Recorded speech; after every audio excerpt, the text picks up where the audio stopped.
bu Wezo di jouer ci commission finance lañ bokk dañuy ñëw 1 heure wala midi dem terrain dem am fa taxawaay pour mën a match Wezo mën a jaar dans les normes. alors loolu mooy première partie bu jëm ci entrée yi bu ñu jëlee ci deuxième partie bi muy la partie des sorties mooy maanaam dépense yi ñu def sur les 3 dernières années. sorties yi comme ni ñu ko waxee. sortie bi ci ëpp solo mooy salaire Union sportive de Ouakam day fay ay salaire football day fay ay salaire basket day fay de temps en temps des primes day fay ay encadreur am ay xale yu xariñ ci topp bàyyi seen lépp di topp équipe bi fu mu mënti ne Union sportive de Ouakam di leen fay aussi du sax fay mais di leen neexal loolu yëpp dugg ci salaire et prime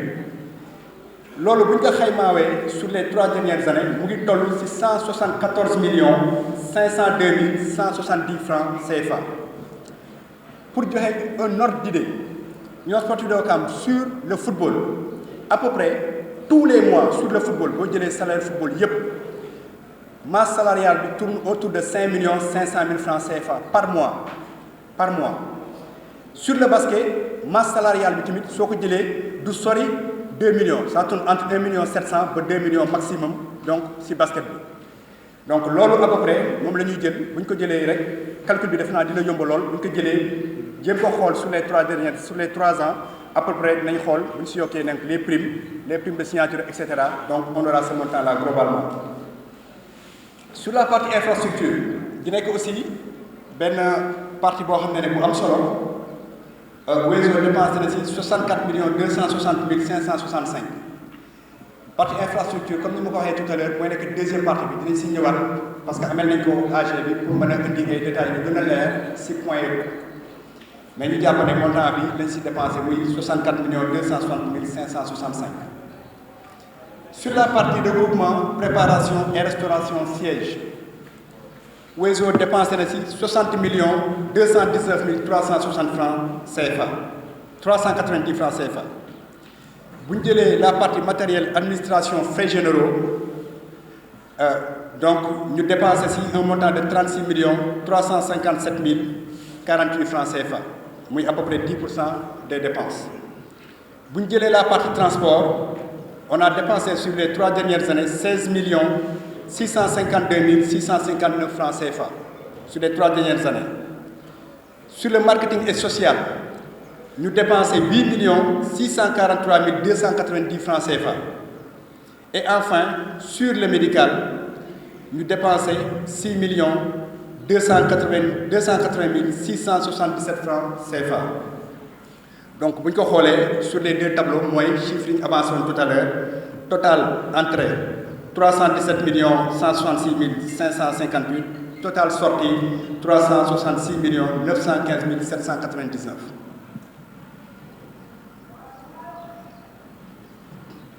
alors ñu jël léegi situation financière saison par saison 2018-2019 la ñuy commencé après jël 2019-2020 pour après terminer saison bi ñu jeexal nii muy 2020-2021 bu ñu jëlee la situation financière 2018-2020 entrée yi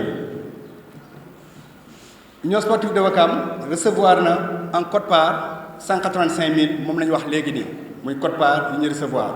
ci organisation match yi. en termes de sponsoring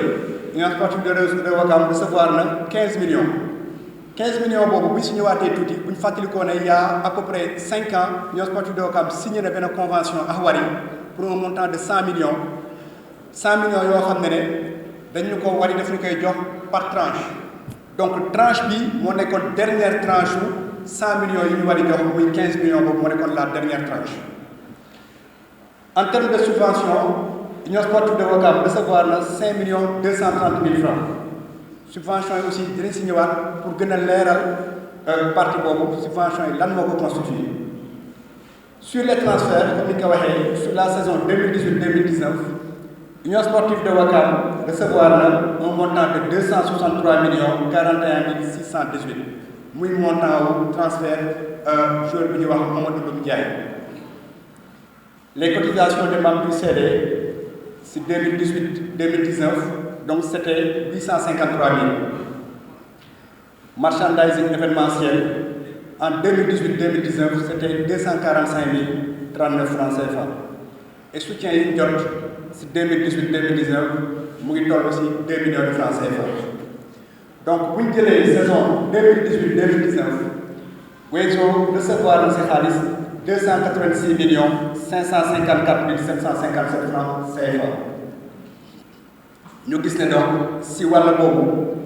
transfert mooy li nga xam ne moo ëpp lu muy dugal xaalis si Union Sportive de Ouakam mais malheureusement transfert comme ni ko xamee boo ko amee tey balaa nga koy amaat yàllaa xam mais bu ñu ko jëlee ci saison 2018-2019 ça représente 92% des montants yi Union Sportive de Ouakam recevoir et loolu day wane rek li ñuy wax après plus tard mooy lu jëm si académie ak formation pour mën a am ay joueurs yoo xam ne amaana ëllëg di leen mën a jaay dinañ si ñëw plus tard. Sur la partie sortie, toujours sur la saison 2018-2019, sortie,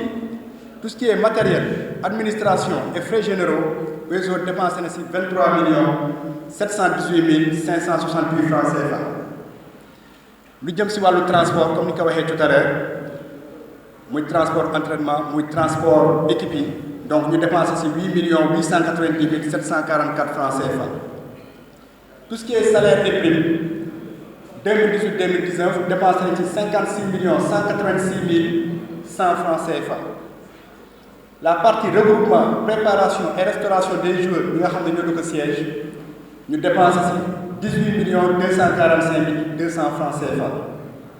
Sur la partie médicale, nous dépensons 2 495 632 francs CFA. Et sur la partie marketing social, nous dépensons 4 617 000 francs CFA. La partie infrastructure, comme je l'ai dit tout à l'heure, nous dépensons sur la saison 2018-2019 un montant de 37 579 000 francs CFA. Donc, total sorti sur l'année, sur la saison plutôt 2018-2019, nous avons 151 732 244 francs CFA. Et si nous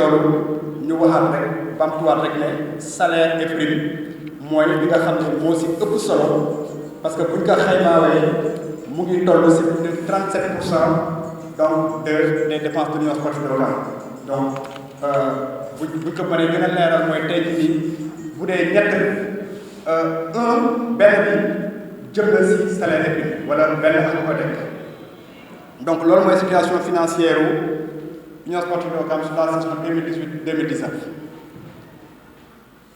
Si vous avez la situation financière 2019-2020, en termes d'entrée, comme nous avons 2019-2020, pour nous rappeler la saison qui est tombée avec Covid-19, la saison qui a commencé, nous arrêter toutes les compétitions. 2019-2020, vous allez recevoir en termes de subvention 8 500 francs CFA. Donc aussi, comme nous avons dit, nous avons un slide pour préciser subvention lan. Sur toujours cette saison-là, 2018-2019, nous dépensons nous recevoir en termes de merchandising et événementiel un montant de 4 151 500 francs CFA. Soutien, nous recevoir un montant de 910 000 francs CFA. Donc sur la saison 2019-2020, Wezo recevoir dans ses khalis un montant de 13 561 500 francs CFA. Vous nous demandez si vous avez sortie, vous nous les matériel, administration et frais généraux, donc tout ce qui est affiliation, frais administratifs, si vous avez équipe, affiliation équipe, assurance équipe, fonctionnement. Secrétariat bi mu ngi toll ci 6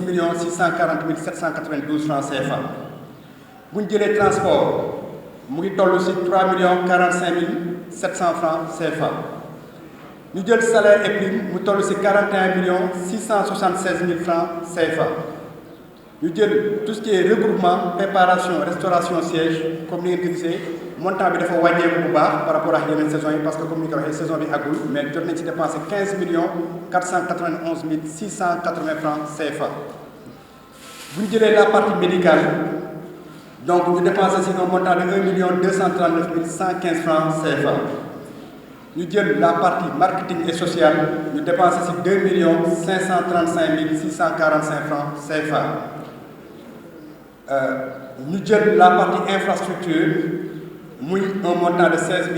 580 900 francs CFA ma fàttali ne juste sur la partie marketing et social bi sur la saison 2019-2020 1 million de francs yi may tudd nga xam ne Wezo moo ko jëloon jagleel ko mairie bi pour jàppale Ouakam si lutte contre pandémie 19 bi si exercice 2019-2020 bi la bokk donc 2 535 545 dont 1 million remis à la mairie de Ouakam pour participation à la lutte contre la pandémie Covid-2019. Donc loolu bu ñu ko jëlee sur la saison 2019-2020 entrée yi ñu ngi toll globalement ci 13 561 sorties yi toll ci 87 209 000. Dernière saison bi muy saison bi ñu génne nii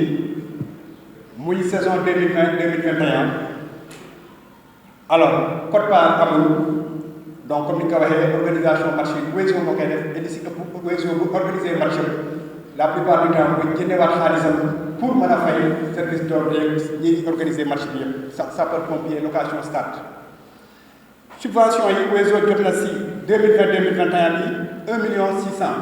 subvention dinañ ci ñëwaat aussi pour mu gën a leer wax ne subvention yooyu lan la transfert jotuñu ci dara benn jour bu transfert cotisation membre comité directeur comme ni ma ko waxee tout à l'heure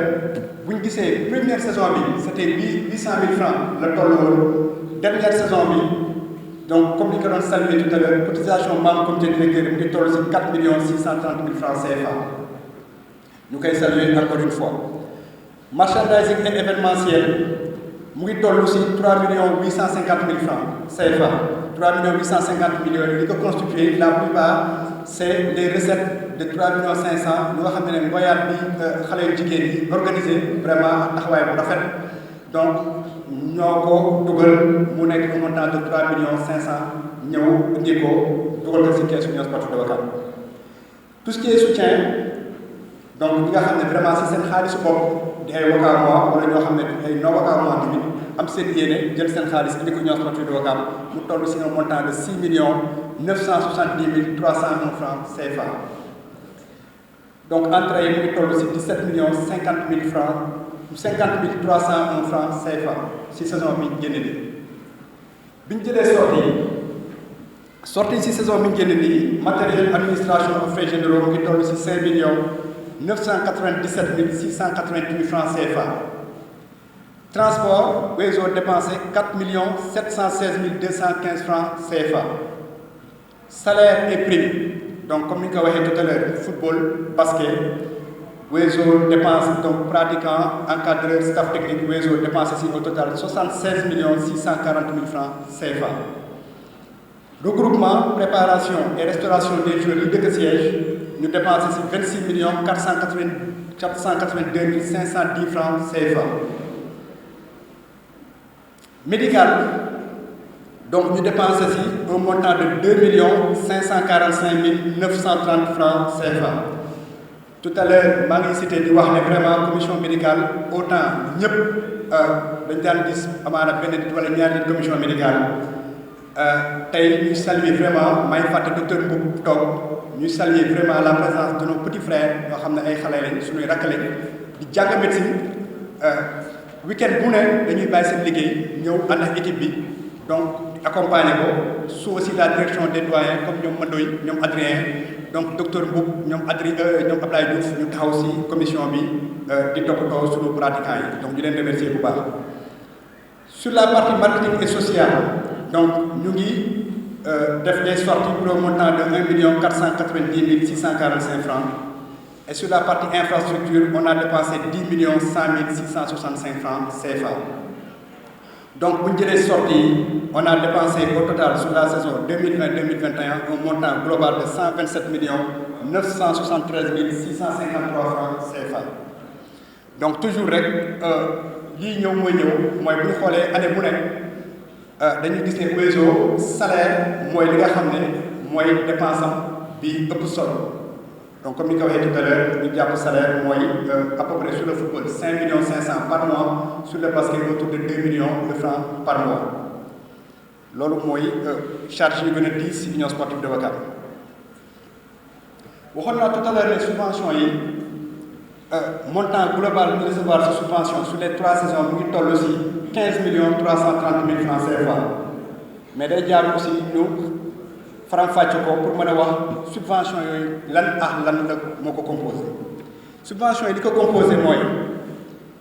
le 10 janvier 2020 jot nañ une subvention de la mairie de Ouakam pour un montant de 5 millions de francs CFA. ma préciser ne 5 millions de francs CFA yooyu moom la ñu recevoir sur les 3 ans sur les 3 saisons li ñuy def nii c'est un bilan sur 3 saisons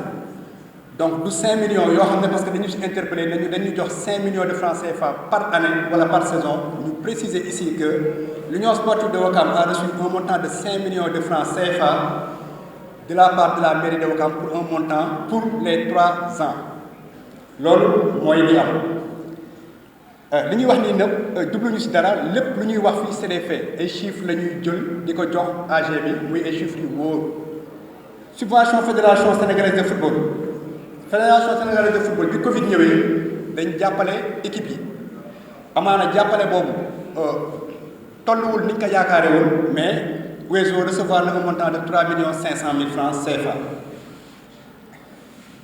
Ligue Star Time jox Wezo 2 500 000 francs CFA la collectivité soutenir na Wezo basket bu ñu Wezo basket sax parce que Wezo la rek mais soutien bi c'était par rapport à la finale de basket pour un montant de 2 millions de francs CFA qu'on a reçu le 1er mai 2019. Fédération defaat nañu benn deuxième subvention ñu recevoir que le 9 août 2021 pour un montant de 1 500 000.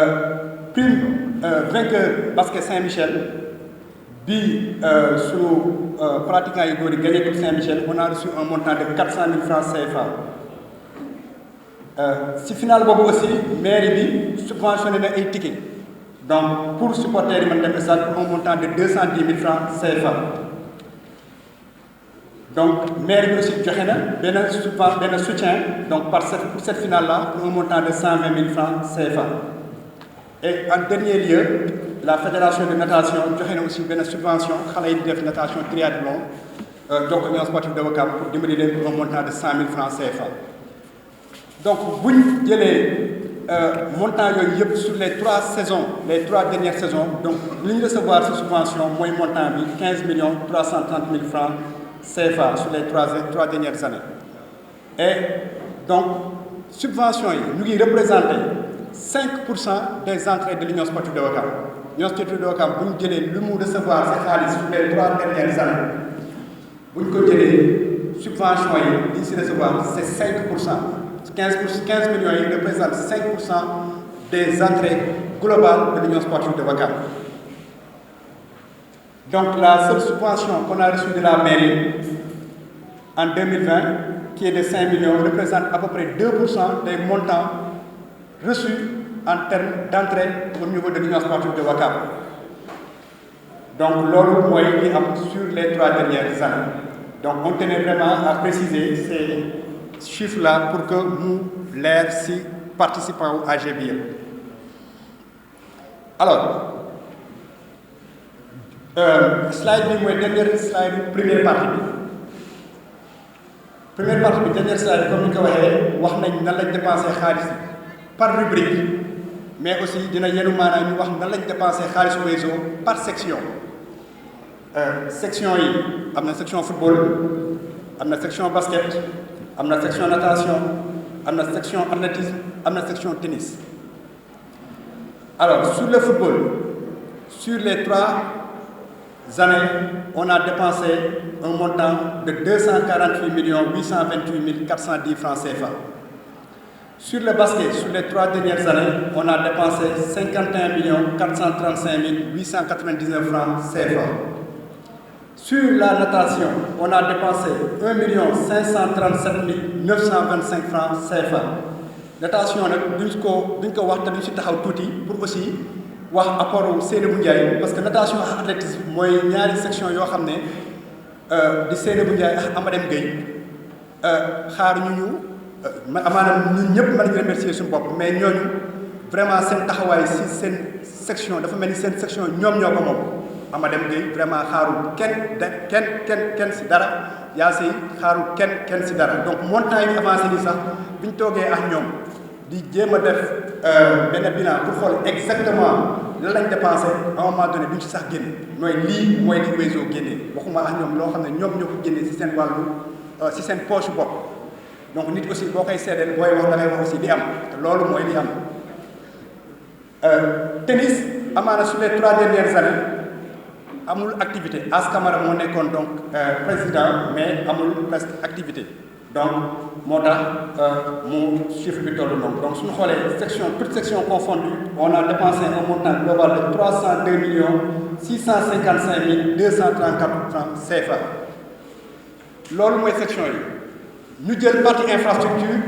comme que partie infrastructure mënuñu ko dugal si benn section ñu jël ko ber pour mu gën a leer dinañ si gën a ñëwaat aussi comme je l'ai dit pour gën ko leeral mais partie infrastructure Wezo mu ngi dépensé un montant global de 64 260 565 francs CFA loolu la Wezo dépensé dépense yooyu nag mu ngi jëm si wàllu terrain basket bi ak si wàllu terrain Mamel bi nga xam ne dañ ko commencé woon defar nañ ci ñëw si deuxième partie bi donc montant boobu ñu jàpp ne 64 millions yooyu li si ëpp toll si 35 millions moo jëm si wàllu pelouse synthétique bi nga xam ne Union Sportive de Ouakam dem na ba Chine jëndal ko boppam ak granulé yi nga xam ne mu ngi fii ñu stocké mu ngi Ouakam ñu ngi ko jëndee pour un montant global de 35 millions 35 millions yooyu amaana nag buñ demoon jaar si ñeneen dinañu ko facturer 100 millions comme ñi nga xamee tey aujourd'hui ñun ñëpp si football lañ ne gazon synthétique sur la place 100 millions la ko nit ñi di jëndee ñun bi ñu xoolee marché bi xool nit ñi nekk si place bi fii yëpp ñu defal ñu ay devis 90 millions 100 millions 120 millions dañ ne ñun duñ jël 100 millions Wezo Ouakam di ko def si gazon synthétique donc ñu jël suñu wàllu bopp mandaté président bi mu dem Chine def ay négociations dugg génn ba ñu mën a am tey gazon synthétique boo xam ne ñu ko jëndee à hauteur de 35 millions de francs CFA gazon baa ngi fi granulé yaa ngi fi une partie aussi de ces dépenses là si jëm si wàllu terrain basket bi may fàttali ne montant bi jëriñ si ñëwaat si infrastructure bi y a aussi un montant de 2 millions boo xam ne dañ ko fay parce que bi ñu monsieur le maire demandé pour que ñu def une étude de sol sous la direction de Pa Omar Diagne qui est le vice-président en charge des infrastructures dañ dem jëli benn cabinet reconnu sur la place qui s'appelle Fondasol mu ñëw fii je pense que ñëpp gis nañ ko mu teg ay engins ñu fay ko un montant de près de 2 millions de francs CFA mu toog def des études de sol donc comme ni nga ko waxee kayit yooyu yëpp ñu ngi ko jox maire bi ñu ngi koy déglu donc li jëm si wàllu yeneen charges yi donc 64 millions yooyu wax nañ li si jëm si 35 millions yi si gazon bi wax nañ une partie étude Fondasol bi ñu fay leneen li si jëm yëpp dinañ si ñëwaat en détail lu jëm si location ay engins BTP pour terrain Mamel bi dinañ wan terrain bi nu mu meloon après bi ñu ko defee nu mu mel achat de carburant parce que machine yi soo ko jëlee aussi teg ko di nga jënd carburant pour machine yi daw achat de sable et latérite parce que terrain boobu je pense que ñi fa doon entraîné xam nañ ko surtout waa Guinchor yi je pense que ñoom ñoo ñu gën a xam terrain bi sax terrain bi bu doon taw lakk lay ne déeg lay ne donc def nañ fa sable def fa latérite loolu yëpp ça a un coût def fa ay citerne d'eau pour mën a tasser terrain bi def ay location aussi de porte-chat pour mën a indi engins yi foofu ay achat de tube pour mën a def ay tuyaux pour mën a téye bal yi pour bal yi bañ a génne et tout ça et loolu ñu ngi wax ne infrastructure yi ñu ngi si dépensé un montant de 64 millions foofu aussi je pense que bu doon tey jii nii dañ jël li nga xam ne dañ ko dépensé yépp si infrastructure ne dañ koy def fii pour leeral ko nit ñi dinañ dépenser très largement le montant de 64 millions lu tax amaana Wezo jënd na sable amaana Wezo loué na ay engins amaana Wezo jënd nañ suuf amaana Wezo jënd na gazon synthétique mais ñu préciser kese ne pendant toute la durée des travaux yi ñuy def nañ ko pendant plus de 5 mois président bi si boppam moo jël ñaari engins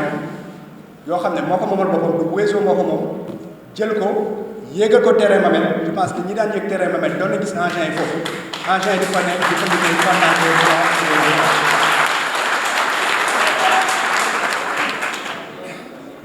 donc loolu c'est des faits ñu mën ko préciser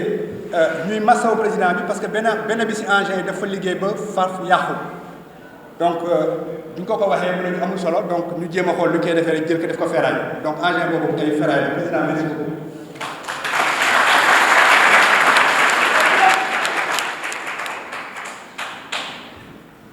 donc loolu moo noonu première partie boo xam ne moo jëm si bilan financier Union Sportive de Ouakam sur les 3 dernières années comme ni ñu ko waxee deuxième partie bi dañuy jëm si wàllu infrastructure donc li ñu fi wax yépp lu jëm si wàllu infrastructure day nekk yoon ñu préciser ko pour mu leer parce que effectivement du ñëpp ñoo mënoon yëg Camp Mamel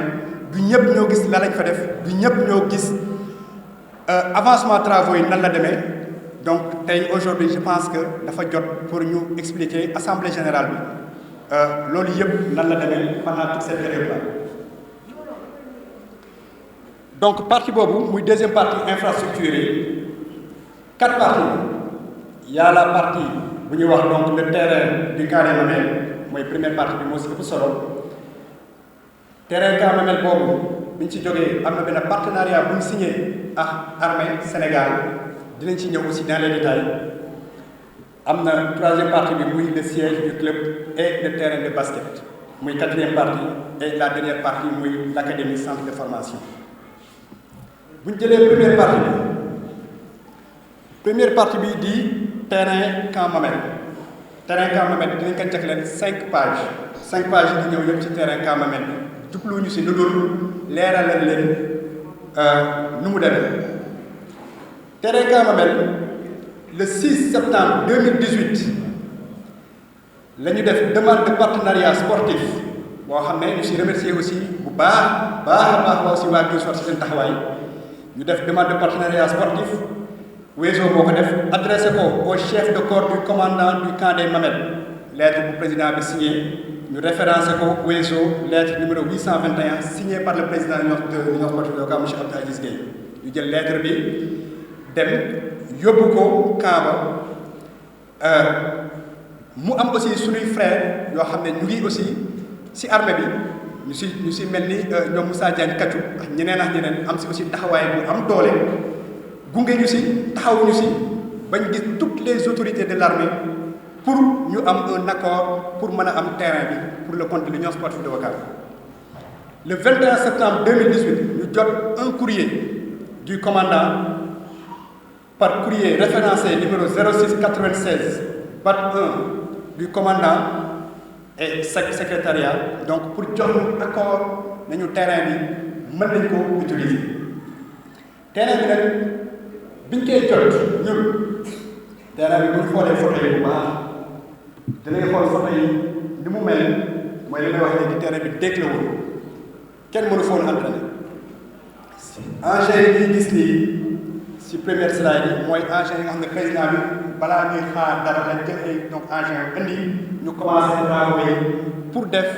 remblayage terrain bi commencé def travaux yi sur le terrain loolu ñu ngi ko commencé sachant que l'état du terrain bi nii lañ ko fekkee woon l'état du terrain était impraticable. alors octobre donc lañ commencé travaux yi octobre donc si lañ jël ñaari bulldozer président bi comme ni ñu ko waxee déployé ko sur le site pour déblayer terrain bi ak alentour terrain bi parce que am na fi ñuy footballé mais aussi il fallait ñu sécuriser espace bi nekk si wetu terrain bi pour que terrain bi am ay dimensions réglementaires FIFA. alors si wàllu liggéey boobu Wezo dépensé na si dugal jënd na si plus de 150 camions de 20 mètres cubes de sable lourd parce que comme ni ñu ko waxee dégg la woon pax la woon bu ñu ko déblayé ba pare il faut que ñu remblayer ko donc ñu def ko pour rehausser terrain bi donc loolu def nañ ko comme ni ngeen gisee photo yaa ngi nii terrain bi je pense que ñun ñëpp xàmmee nañ ko auto président bi moo taxaw nii ñun ñëpp ñu xàmmee ko jallu suuf yaa ngi nii moom lañ jël maasaale ko si terrain bi pour que terrain bi am hauteur. ñu def fa aussi plus de 100 camions de 20 mètres cubes de latérite convoyés depuis Lamlam à la région de Thiès am ku ñu négocier tamit latérite cher ñu dem négocier en gros latérite bi jógee ba Lamlam Thiès ñu koy indi fii aussi pour mën a rehausser terrain bi compacter terrain bi pour que terrain bi am des normes loolu aussi ñu am benn pelle mécanique am des niveleuses ñoo xam ne aussi dañ doon liggéey guddi ak bëccëg Wezo di fay carburant pour que ñu mën a def tous ces travaux donc travaux yooyu mooy da ngeen di gis nii mooy niveleuse bi ngeen di gis nii porte-char moo ko indi muy mën def les travaux donc bu ñu xoolee en quelques mois li nga xam ne déeg la woon lakk la woon dem na ba nekk terrain football moom ngeen gis nii mu dem ba tàlli ñare loolu bi ñu si paree ñu war a aussi compacter terrain bi mooy sotti si ndox compacter ko ba mu taxaw balaa ngay mën a teg sa gazon synthétique compactage boobu aussi ñu jënd si des camions d'eau à n'en plus finir camion d'eau yaa ngi nii ngeen di gis ñuy arroser terrain voilà bu ñu arrosé compacteur bi ñëw jàll compacté ñu def aussi aménagement du terrain avec l' intervention de géomètres et de topographes ñun du suñu liggéey defar terrain dafa am ñoo xam ne seen liggéey la ay topographes lañ ay géomètres lañ ñu jël leen ñu ñëw ñoo leen gis nii ñu ñëw indi seen instrument de mesure jël les dimensions def li ñu war a def yëpp ba camps yi ngeen di gis nii ñu confectionné ko ba installé camps yi ngeen di gis nii matériel bi machine camion bi si ginnaaw nii di teg camps yi boo leen ko xoolee bu baax di ngeen gis logo Sorem du logo bu dul logo entreprise président bi mu abal ñu camion bi ñëw moo mën a jël camps yi yëkkati ko pour ñu mën a samp camps yi pour wane ne travaux yi avancé woon na ba à un certain niveau si wàllu terrain bi ne aussi au delà de travaux d' aménagement yi def si terrain bi am na aussi liggéey bu yenu maanaa liggéey bu am solo boo xam ne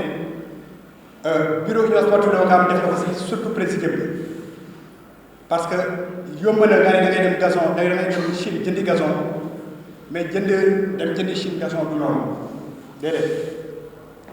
pour dem tey aujourd'hui Union Sportive de Ouakam nga xam ne association la pour war a dem Chine jëndi gazon du Bada Diop mooy dem jëndi gazon Chine ñëw déedéet du Samba Kandji mooy jëndi gazon Chine déedéet di nga am ay étapes yoo xam ne da nga koy suivre obligatoirement pour être en conformité avec l' administration fiscale et douanière pour mën a def des formalités pour mën a am autorisation pour importer un gazon fini au Sénégal loolu nag lépp li si war def nañ ko si jaar nañ fi si war a jaar fi si war a jaar nag mooy lan formalité administrative yooyu liées à l' importation du gazon def nañ ko c' est un parcours du combattant Sénégal ñun ñëpp xam nañ tey ku fi amoon tey jii rek sa oto bu jógoon extérieur nga war ko dédouaner di nga xam coono yi ngay daj donc taxuma gazon booy jëlee donc dem nañ gis tous les services compétents de l' État balaa boobu dem nañ gis Wezo dafa bokk ci fédération bokk ci ligue dem nañ gis les autorités fédérales ñu jox ñu les autorisations nécessaires Wezo dem gis le ministère des sports mu jox ñu les autorisations nécessaires Wezo dem gis le ministère de l' économie et des finances mu jox ñu les autorisations nécessaires bépp boo ci amuloo droit def ko wala boo ko defee tamit nekkoo en conformité avec la loi Wezo dem gis la direction des douanes mu jox ñu les autorisations nécessaires Wezo dem gis la direction de la facilitation et du partenariat mu jox ñu les autorisations nécessaires pour que ñu mën a am un titre d' exonération de droits et douanes liés à l' importation de la pelouse synthétique bu ñu ko amul woon amuñu droit indi fi ay pelouse synthétique wala boog bu ñu ko fi indee am na yeneen charge yoo xam ne bu ñu ko fayee amaana gazon du ñu ko mën a dugal fii donc demande yooyu yëpp moom lañu listé nii demande d' exonération yi ak yeneen demande yi ñu def yëpp ak service yi ñu def yëpp yoo xam ne principalement le président et le président d'honneur et les membres aussi du bureau ñoo ñëw ku si nekk selon ses connaissances selon ñi nga xam di dem di taal seen oto di dem di jël seen temps pour mën a am ces titres là qui nous ont permis aujourd'hui d' avoir un gazon synthétique qui est stocké ici à Ouakam et que ku ne mën ko gis donc bu ñu xoolee gazon boobu bu ñu demee ba am toutes les autorisations si lañ importé gazon bi moom ngeen gis nii ñu ñëw conteneur bi ñëw si diggu camp Mamel si diggu terrain bi ñuy wàccee gazon bi moo nekk nii les images qu'on voit là malheureusement dese na leer donc mooy jour bi ñuy wàccee gazon synthétique Union Sportive de Ouakam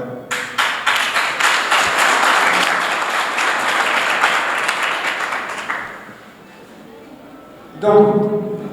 pour wax ne fi ñu si toll woon lal gazon commencé entraîner rek moo si desoon Wezo wàllu boppam lépp lu jëm si wàllu boppam Wezo wàccoo na ko li ñu si waroon def yëpp def nañu après lii am xëy na naa bàyyi bu baax peut-être après président dina ñëw si dans les détails ba armée ñëw am un changement au niveau de l'armée armée ñoo ñu abal ñëwaat si ñun ne ñu dañ bëgg a récupérer seen site tey je pense que ku romb si corniche bi fii waroon nekk terrain Union Sportive de Ouakam ñëpp gis nañ ne benn état major lañ fa tabax donc kii ñu abaloon ñëw dañu dafa bëgg a récupérer li mu ñu abal ñu nekk nag waaw abal ngeen ñu def xaalis lañ fi def doole lañ fi def coono lañ fi def lu ne lañ fi def donc mënuñu bàyyee noonu si lañ dugg en tant que républicain rek du xuloo du xeex en tant que républicain ñu dem Wezo def délégation jël des membres du comité directeur des membres du bureau ñu dem on a tenu des réunions avec les hautes autorités de l'armée de ce pays-là ba présidence ba fépp toog ak ñoom wax expliquer fi ñu si toll désagrément yi ñu mën a indi armée bi jël responsabilité aussi du xool nan la ñu mën a trouver benn solution palliative parce que dans tous les cas armée bu soxlawee keneen ñàkk état bu soxlawee keneen ñàkk waaye d'accord mais il faut aussi que ñu am benn compensation boobu aussi lu mën di am ñu remercier ici aussi armée bi parce que tey biñ génnee si loolu dañ signé benn partenariat ak armée partenariat boobu on l'a signé avec les hautes autorités de l'armée du Sénégal partenariat bi mën nañ ko jël sur 4 points premier point bi mooy la mise à disposition gratuite du camp gaz pendant 1 an dañ nañu d'accord comme que amu leen fa leen entraîner boobu camp gaz pareegul dinañu camp gaz ak nii di pare bés bu paree camp gaz abal nañ leen ko pendant 1 an ngeen di entraîner heure bu leen neex ngeen ñëw entraîner pendant 1 an loolu ñun buñ ko xaymaawee tey camp gaz def nañ fa minimum 250 séances d'entraînement yoo xam ne def nañ ko camp gaz ay matchs amicaux yu ñu fa def académie bi kantoo ma sa académie parce que bu ñuy def état yi académie boobu lancé guñ ko mais en tout cas séance yi ñu fa def yëpp buñ ko estimer sachant que tey jii nii camp gaz ñu fay football xam nañ ñaata la ñuy fay ñi dañuy fay moitié terrain 35000 wala 80000 terrain entier gars yi di fay ba 80000 ñun bu ñu xaymaawee 40000 rek pour terrain entier bi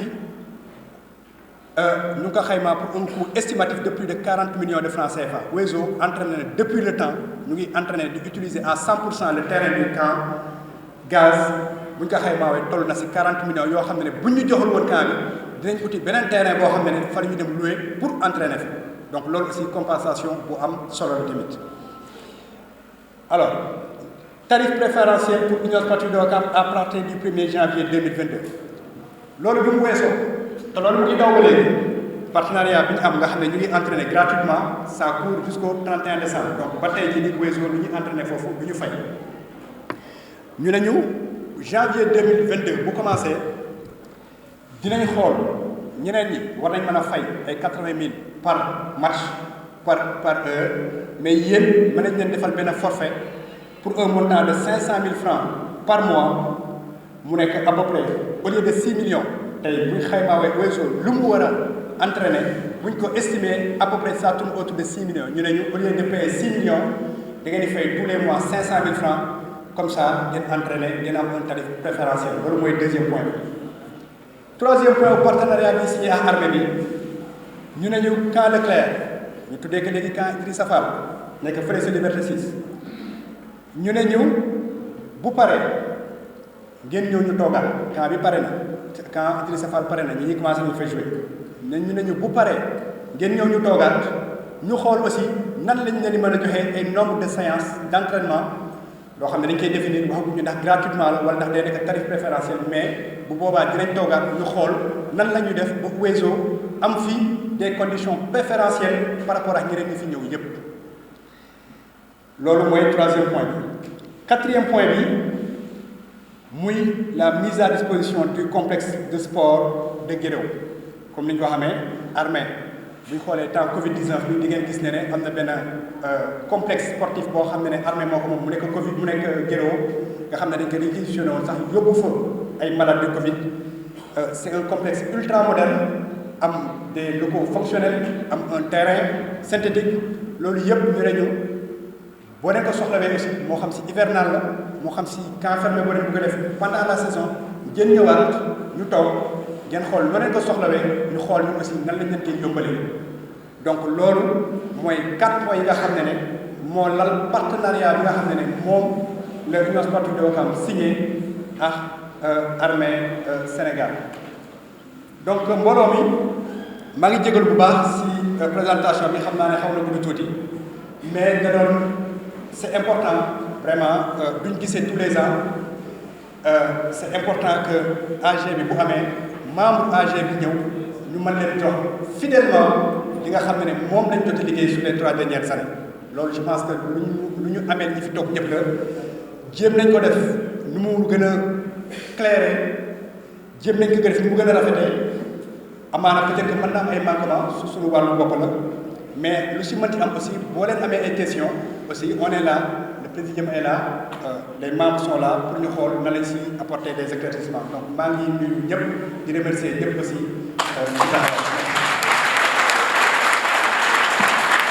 question rek en tant que président kii quoi. ko jël noonu.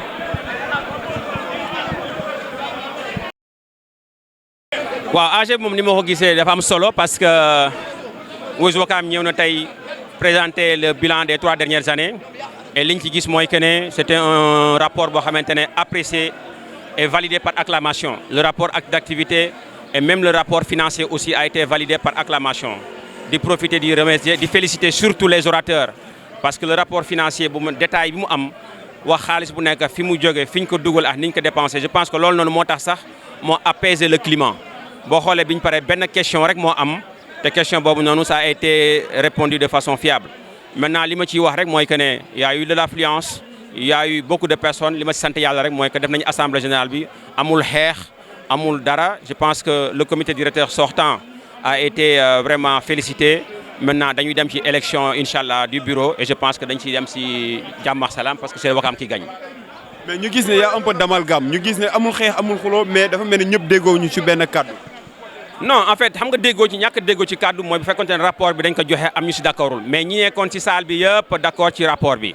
Maintenant effectivement bi ñu àggee ci membre ñi war a nekk comité directeur Ouakam noonu la mel ñëpp ay bëgg a bokk mais je pense que comme kenn nu ma ko waxee léegi xamante nañ suñu biir li am solo rek mooy ñu dem en comité directeur avec les 41 membres maintenant les présidents ñi bëgg a nekk président présenté wu et puis que le meilleur gagne mais le plus important c'est Ouakam qui va gagner. waaw Ouakam moom li la ñu xam quoi parce que tamit lii boo seetloo ñun chaque année wala chaque mandat renouvellement mandat bu doon jeex muy yemoo weekend kay li si ëpp dimanche lay tombel Ouakam waa yëpp dañ daa ñëw toog ñu defee ko si année bu rafet mais tey moom ni ñu ko gisee nii moom wax dëgg yàlla da koy ñaawlu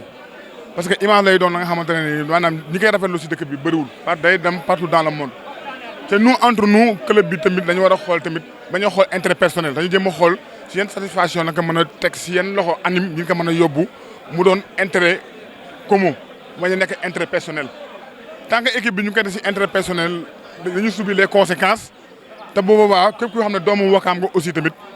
bu équipe bi da ngay suivre résultat Ouakam mais après li satisfaction li si am da lay naxari ba tellement que nag war nañ ko mën a doxalee si andi bu rafet. waaw je pense que on a tenu l'assemblée générale comme l'indiquent les textes donc dans les règles de l'art et tout et effectivement Ouakam assemblée générale souvent dinaa nañ ñëw mais affluence bi franchement mën gëj naa ko gis affluence bi le pourquoi je ne sais pas et puis quand on fait une assemblée générale je pense que souvent les gens dafa war a am benn débat d'idées par rapport au rapport présenté mais malheureusement sur ce côté il y a qu'une seule intervention et normalement toutes les interventions yi nga xam ne waroon nañ ko mën a am par rapport ak assemblée générale foofu la waroon jóge bon c'est dommage gars yi nag lan moo leen animé woon je ne sais pas on met un point d'interrogation mais daal li ñuy wax daal mooy Ouakam ñu ñëpp ñoo ko moom su baaxee ñu ñëpp la baaxal su yàqoo ñu ñëpp la baaxal on a besoin nag de tout le monde mais nag ñu teg ko dans les règles de l'art donc ultérieurement xam naa dinañ oote une assemblée un comité directeur pour l'élection du bureau mais xam naa si comité directeur bi aussi ñi nga xam ne bindu nañ donc ku laataa ñëw di nga indaale 100 000 francs pour que su ko defee laa nga mën a bokk sur le comité directeur loolu daal mooy jàngat bi ma ci am donc di wax ne encore une fois Ouakam a besoin de tous ses fils pour ñu ñëw Ouakam jàppale US Ouakam ñu jógee 1 dem 2 loolu laa amoon lu may wax ci assemblée générale bi. non très sincèrement nag maa ngi ñëw assister si tey si AG bi mais kontaanuma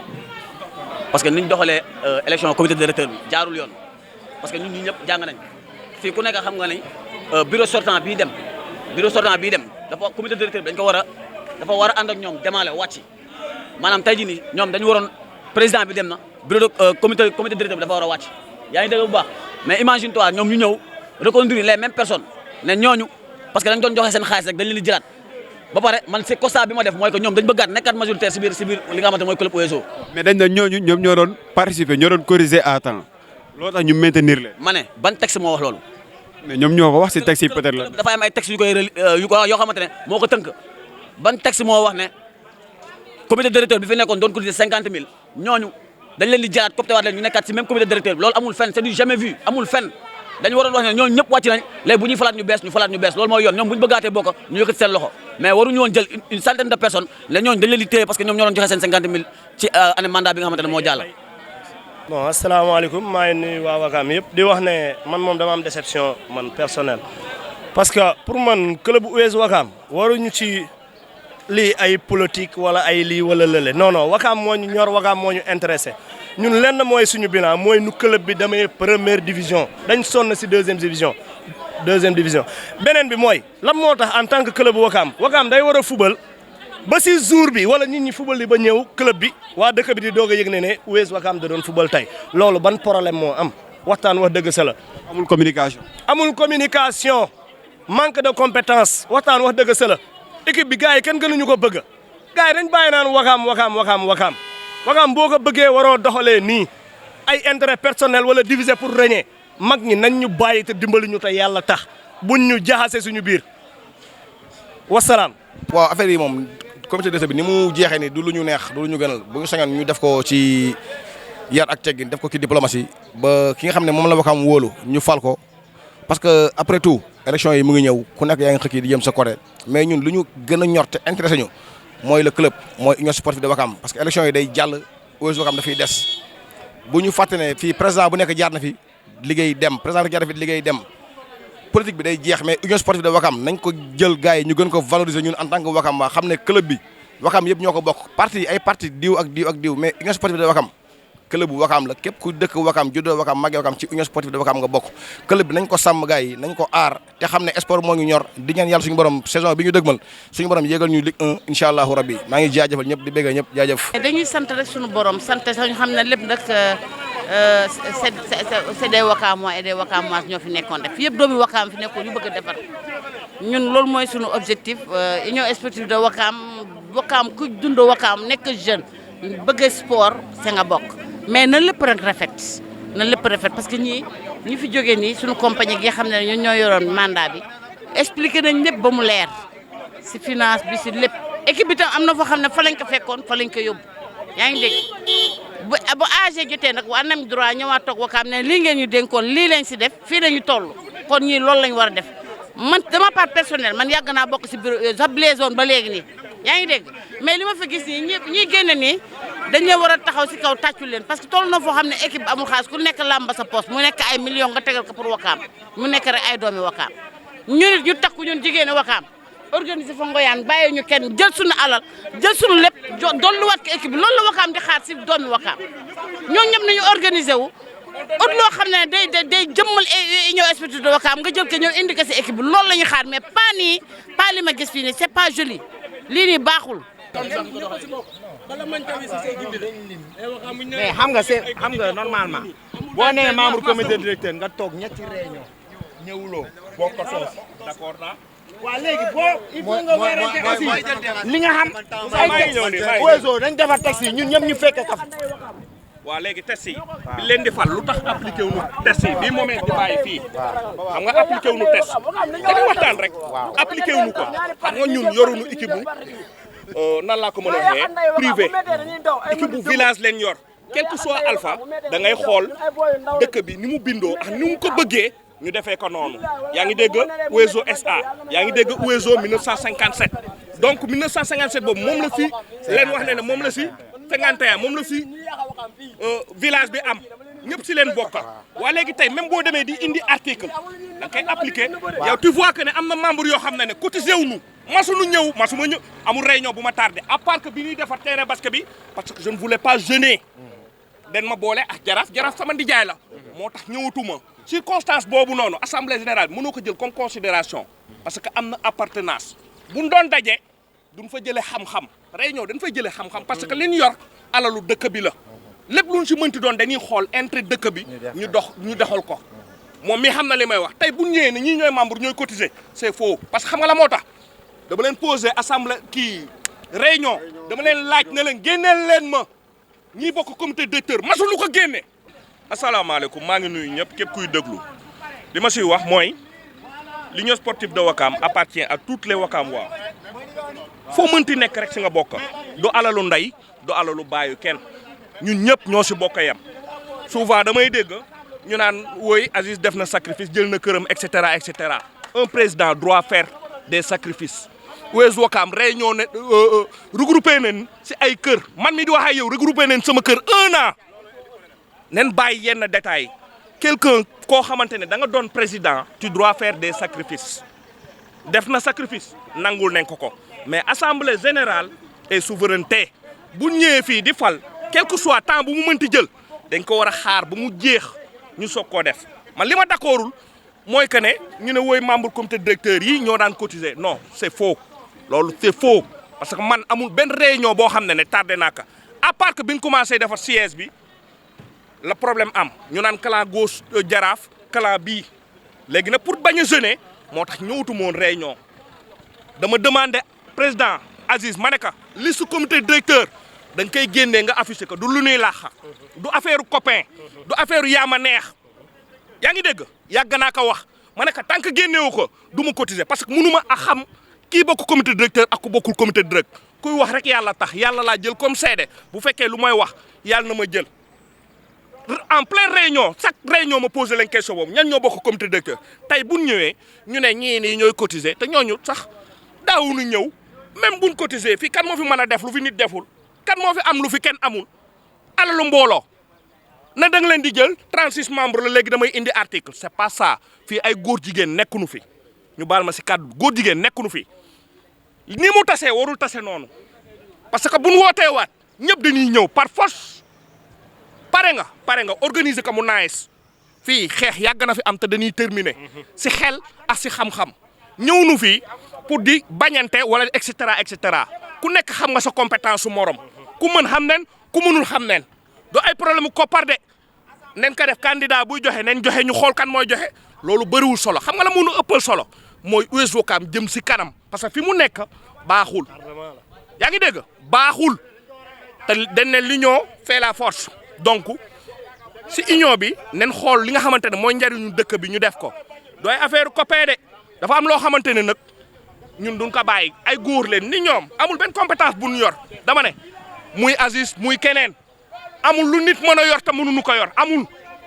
ñun dañ jaar see ASC jaar si leneen ak leneen dañ wane ay preuve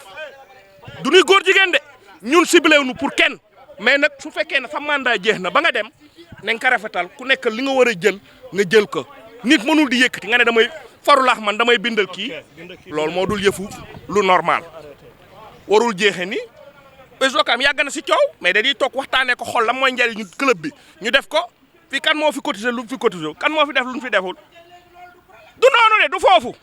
bu nu wootee waatee ñëppay ñëwaat mais li ma siy déploré mooy day dem ba nga xamante ne après club bi moo si souffrir ce qui est grave club bi moo si souffrir Aziz wax na wax bu rafet man jeexal naa def naa la ma war a dax dafa war a am ay 109 yu ñëw nen bàyyi 109 yu ñëw ku mu si doon ñu xam ne noonu la mais ni mu jeexee nii ça veut dire que ne ñi ñeen commencé bind arrangé tu na jeex fii ay góor jigéen nekkunu fi